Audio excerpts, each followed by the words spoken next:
Hello, everybody, and welcome back to another episode of our match reaction here on the Red Devil Circle.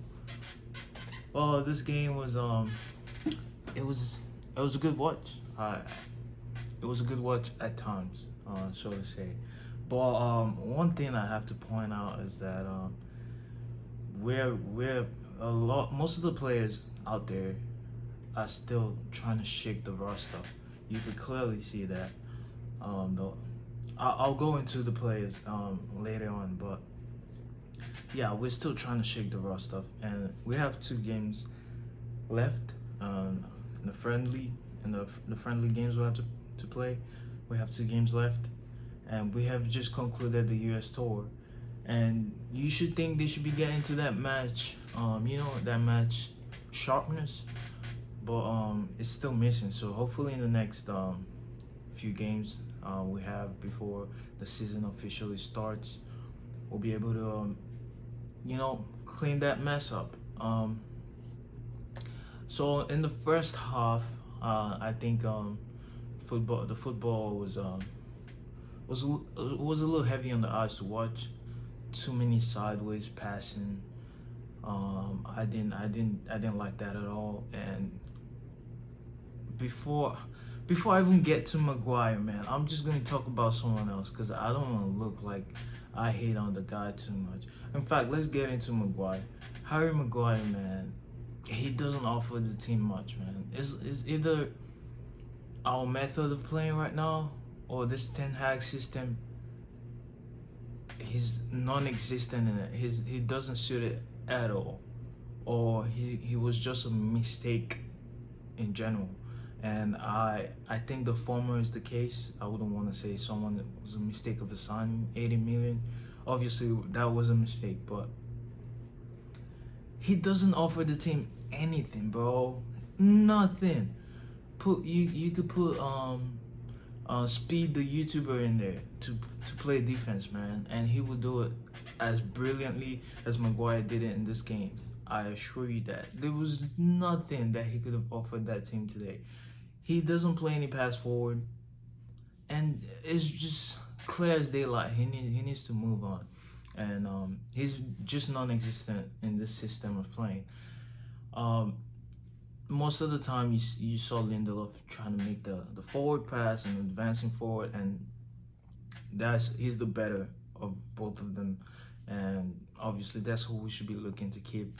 And the way we're playing doesn't suit Harry Maguire. He didn't make any mistakes today.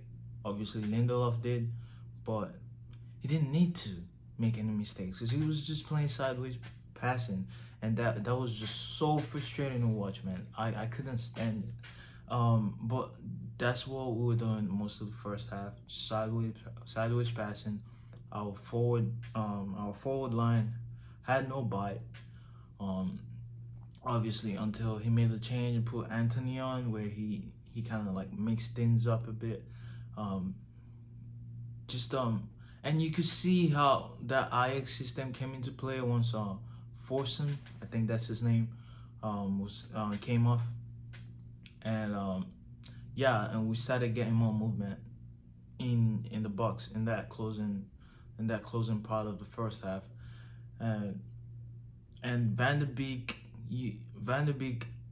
I'm just gonna put this straight, right?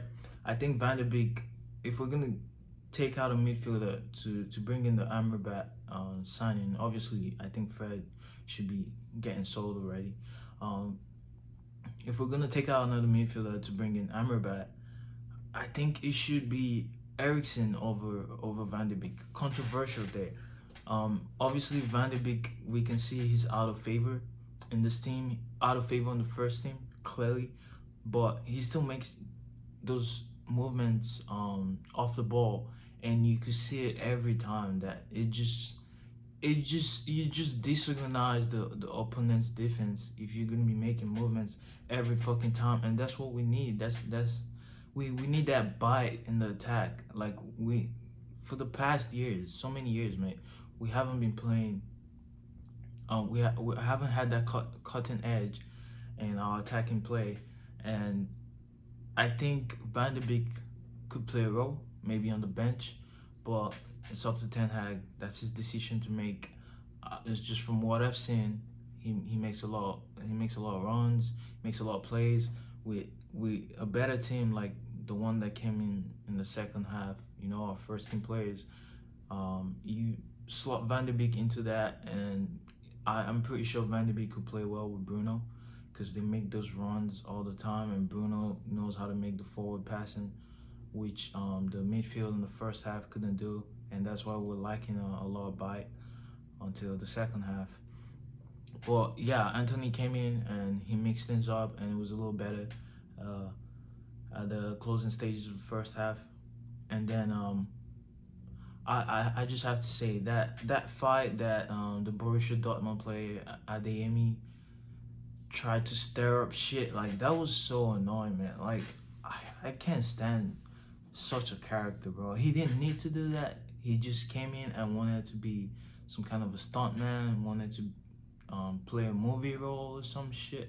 Came in and was just trying to stir some shit with Forsen, and obviously Forsen got the harder part of that decision because now Ten Hag, as we can see from his disciplinary methods, he took him right off because of the altercation there, and I don't agree with that because I think he should react as a human being to someone just being completely stupid in Adeyemi.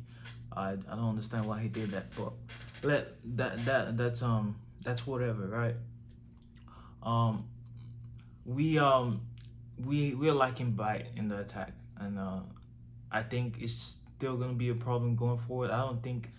The um, I don't think getting the Hoyland, I think that's how to say his name. Hoyland signing is gonna change much because we don't have a lot of like open cut chance creation, but in the second half it was a bit better. But I still think we need to be creating way more chances, especially against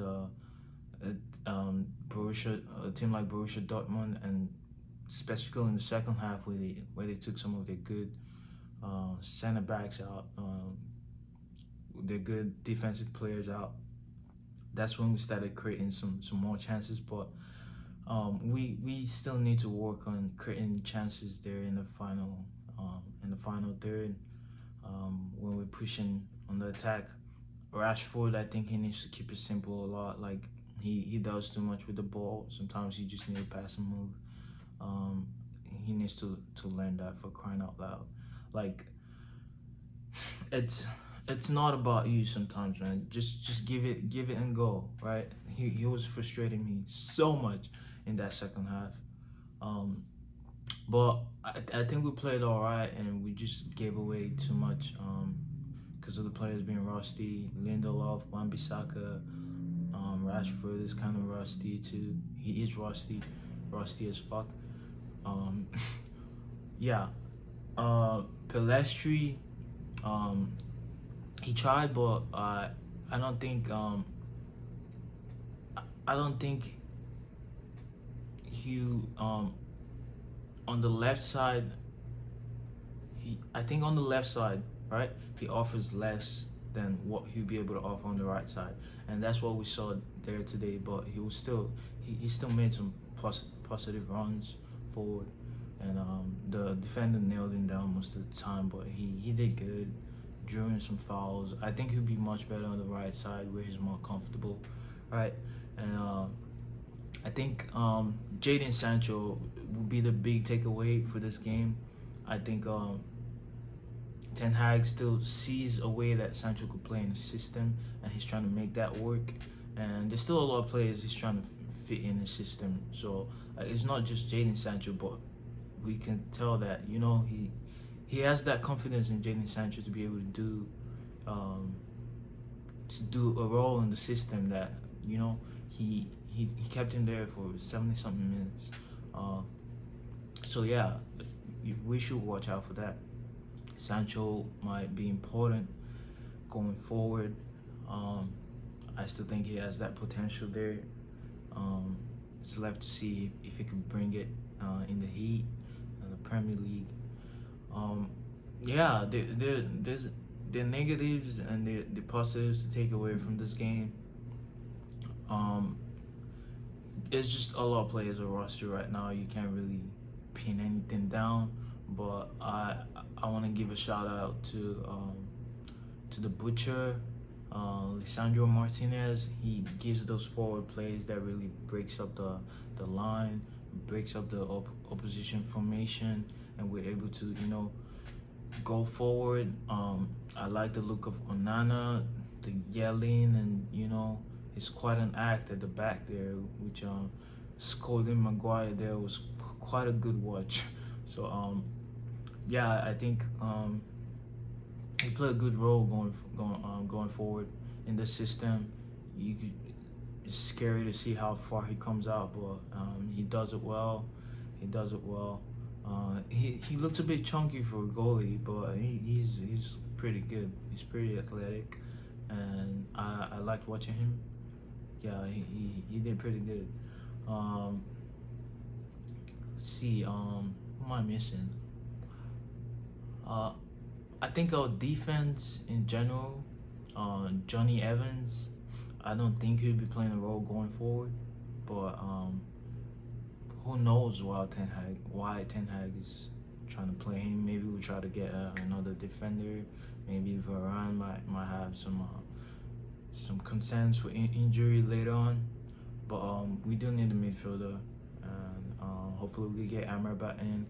Brandon Williams. Lastly, I think that's the last take on this video. I think Brandon Williams, we can tell why in that social reign he had that run of form, and it's not fair to there was a lot of pressure, right, put on the shoulder. Like straight out of the academy, they put him into the starting lineup. There was a lot of problems with the team at the time, and he fell out of favor. Obviously, injuries and all that stuff going on, but you could still tell that there's talent in him.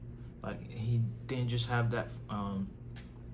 It's not fair to say that he was just shit all the time and we should sell him. There was talent there, and that was why he was starting in that social reign. And obviously with Malacia, I don't see a way forward for him. He's not the same person as he'd be on the right back position as he is on the left back position. Just similar with Facundo Pelestri, right? So yeah, it's up to Ten Hag what he wants to do with him. He might be moving on. That's okay, but that there's a talent there that someone else could be using. Brandon Williams he's pretty good. I like his body feints sometimes. I like his runs forward. Yeah, he's a good he's good on the left back position, right? Looks sure, looks steady. I didn't see too many errors. Maybe he should have covered his back post on the third goal that Borussia Dortmund scored, I think, with the Wan-Bissaka mistake. Yeah, maybe he should have covered the back post better. But in general, it was a fun watch. It wasn't like too serious. No one was trying to get anyone injured, but we saw what we had to see, and I don't think Ten Hag was overly happy, but there some positives and some negatives, and he has to look at that and see how he can make this team gel, because the Premier League is going to be up and running in less than 2 weeks. Thank you guys for watching this video. If you really enjoyed it, smash a like, subscribe. We'll be making more videos like this, match reactions, news updates around Manchester United, and then regular videos on Tuesday, Thursdays. Stay tuned. See you on the next one.